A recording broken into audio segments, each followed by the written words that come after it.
Dear Kuya Poy, ako po si Mary, 21 years old mula sa Santa Ana, Manila. Sa totoo lang ay maglalabas lang talaga ako ng sama ng loob sa kaibigan kong si Rachel. Isa sa malalapit kong kaibigan na nauutangan ko rin, Kuya Poy. Aminado naman ako na hindi ako nakakapagbayad on time sa ilan sa mga nahihiram kong pera sa kanya. Pero kapag ka nakakaluwag-luwag naman ako, ay hindi ako nagdadalawang isip na magbayad na kay Rachel. Bukod sa nagpapahiram ng pera, ang kaibigan kong si Rachel ay meron ding cake and pastry business. Kaya nga sa kanya ko na naisip na magpagawa ng birthday cake para sa celebration ng 60th birthday ng nanay ko. Ayoko namang maging sobrang simpleng selebrasyon ito, Kuya Poy, dahil gusto ko sana na imbes na normal na cake ang ihahanda namin ng pamilya ko para kay nanay, ay ginawa namin na money cake. Worth 2,000 pesos ang ibinigay ko kay Rachel para ilagay niya sa money cake. Sobrang tanda ko pa nga na maayos at malulutong na tigwa 100 peso bill ang balak kong ipalagay sana sa cake para mahaba-haba naman ang ihilahin ni nanay. Pero imbes na masettle na namin ni Rachel ang gagawin niyang money cake, ay bigla niyang ipinaalala sa akin na may utang pa ako sa kanya na 2,000 pesos.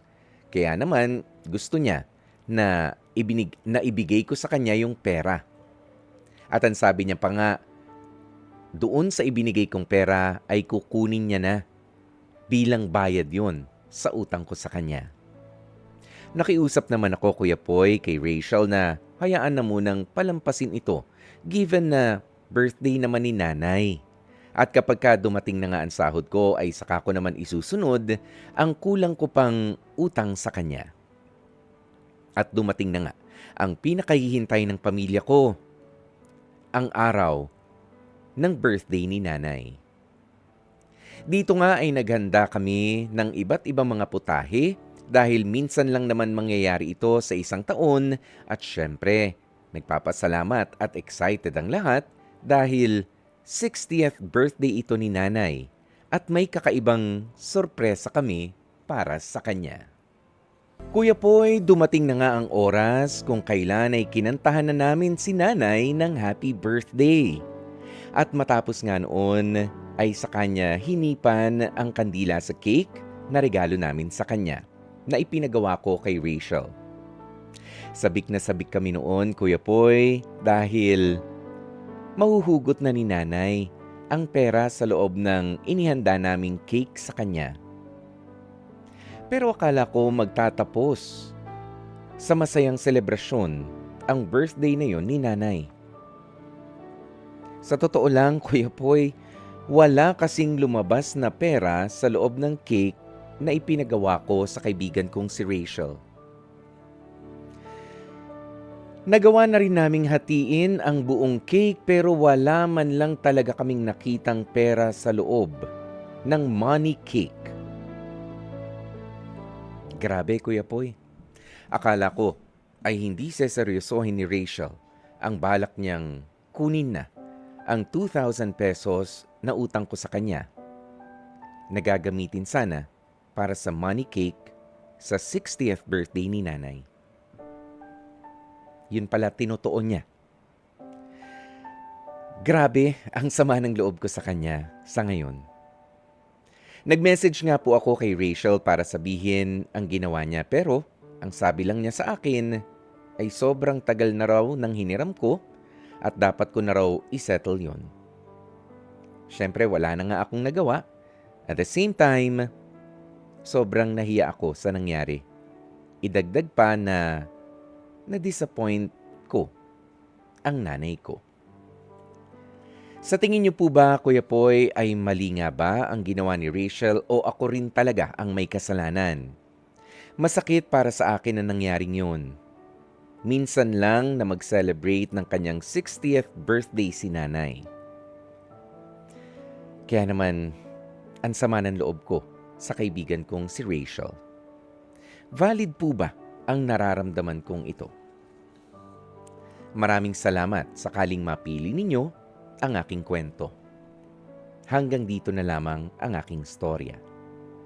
Lubos na gumagalang, Mary. Mga kapatid, napakinggan po natin kanina ang kwento na ipinadala nitong si Mary tungkol sa sama ng loob niya sa kanyang kaibigan na si Rachel, na kaibigan daw niya na nauutangan niya rin, at syempre meron din daw gumagawa rin ng mga cake, ganyan. Okay, pagdating dito sa punto na ito na dumating nga yung 60th birthday ng nanay mo, Mary, alam mo kung emosyon ang pagaganahin natin, ikaw ang tila ba nagmumukhang kawawa naman.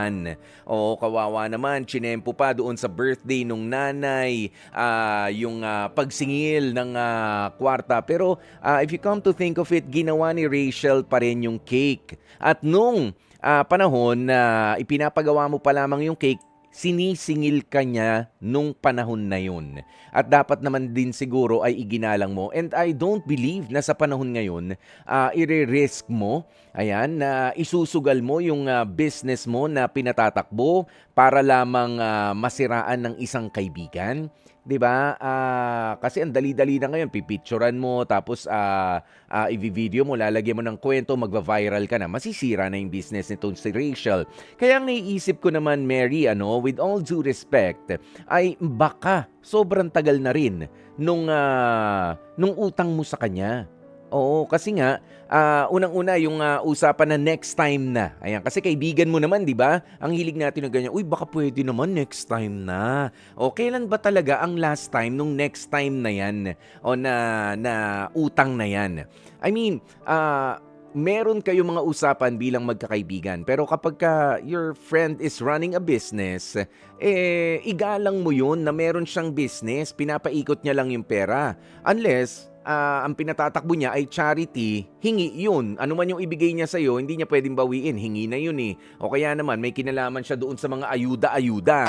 'Di ba? Nagbibigay ng ganun. O sige, kahit wag mo nang bayaran yung ayuda yan eh. Pero alam mo, eto lang ang sana maging malinaw sa atin at sa mga nakikinig. May usapan po kasi na magkaibigan tungkol sa mga hiraman ng mga gamit o ng pera. Ibig sabihin yan, kapag humiram ka bilang isang kaibigan, hindi ganun kahigpit yung singilan kasi eh, 'di ba? Yung solian. Halos wala nga tayong pinipirmahang mga papel diyan.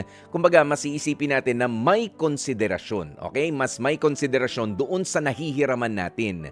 Okay? Mula doon sa hiniraman natin. Na sige, kung kailan mo hindi na gagamitin halimbawa yung motorsiklo ko, o tsaka mo ibalik. O kaya naman yung perang pinahiram ko, sige na, tsaka na. 'Di ba ganon? Walang papel, wala kayong kontrata, o ganyan yung mga usapang magkaibigan. Nga lang, kapag kaibigan mo, pero meron siyang pautang, ganyan, meron siyang lending business or meron siyang business mismo, iba rin naman yun. Oo, dahil kabuhayan na o yung business na ng friend mo o yung meron kang atraso. Katulad na nangyari sa iyo, Mary. Papaano yun? Siyempre, konsiderasyon din ang sagot. Pero, hindi dapat manggaling doon sa taong nagpapahiram o nagbibigay ng serbisyo doon sa kaibigan mo. Dapat manggaling naman yung konsiderasyon sa atin bilang mga kaibigan na sa iyo manggagaling yon na sinusuportahan mo yung hanap buhay ng friend mo. 'Di ba? Yan yung ugaling Pinoy eh. O hihirit pa na yan, tropa naman eh, 'di ba? Tropa, friend naman eh. Discount pwede. Go. Sige, pwede tayong mangantsaw sa mga friends natin, pero wag mo naman nang hingin yung produkto nila o yung serbisyo, wag mong hingin ng libre. Business yan eh. Pinupuhunanan yan. At saka yung ugali nga natin na next time na. Next time, kada na lang, nade-delay, di ba? Happy birthday sa nanay mo, Mary, pero sa tingin ko dapat maging masaya ka na rin na iginawa pa rin naman ng maayos na cake. Siguro may inis pa ako kapag binaboy yung cake para sa nanay mo, pero yung money cake, kinuha na nga ni Rachel, siguro meron na nga rin siyang dahilan para kunin na, baka ang tagal-tagal niya na masyadong naniningil din naman sa'yo. Kaya mas maganda niyan, mag-usap kayo at magtagpo sa gitna. Sayang ang pagkakaibigan kung sa ganyan lang rin naman matutuldukan. Dear Kuya Poy,